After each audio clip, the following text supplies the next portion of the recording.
শীতকাল এলেই বাড়িতে বাড়িতে পিঠে পুলির উৎসব। তবে পিঠের মধ্যে সবথেকে সহজ হলো ক্ষীরের পাটিসাপটা। আজ রইল সেই রেসিপি। লাগবে 1 কাপ সুজি, হাফ কাপ চিনি, 1 কাপ চালের গুঁড়ো এবং তার সাথে দিতে হবে তোমাদের 1 কাপ ময়দা। সব উপকরণগুলো দেওয়া হয়ে গেলে মিশিয়ে নিতে হবে। তারপর উষ্ণ গরম দুধ মিশ্রণটাতে দিয়ে ব্যাটারটা তৈরি করে নিতে হবে।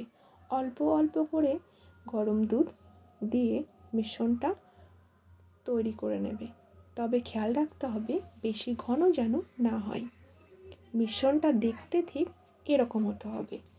এরপর গ্যাসটা অন করে একটা ফ্রাই প্যানে তেল দিয়ে ভালো করে গরম করে নিতে হবে। এরপর একটা গোল হাতা চামচের সাহায্যে ব্যাটারটা ঢেলে দিয়ে প্যানটা ঘুরিয়ে ব্যাটারটা চারিদিকে ছড়িয়ে দিতে হবে এবং মাঝখানে ক্ষীরের পুর দিয়ে ভালো করে রোল করে নিতে হবে এবং ভালো করে উল্টে পাল্টে ভেজে নিলেই তৈরি হয়ে যাবে ক্ষীরের পাটিসাপটা।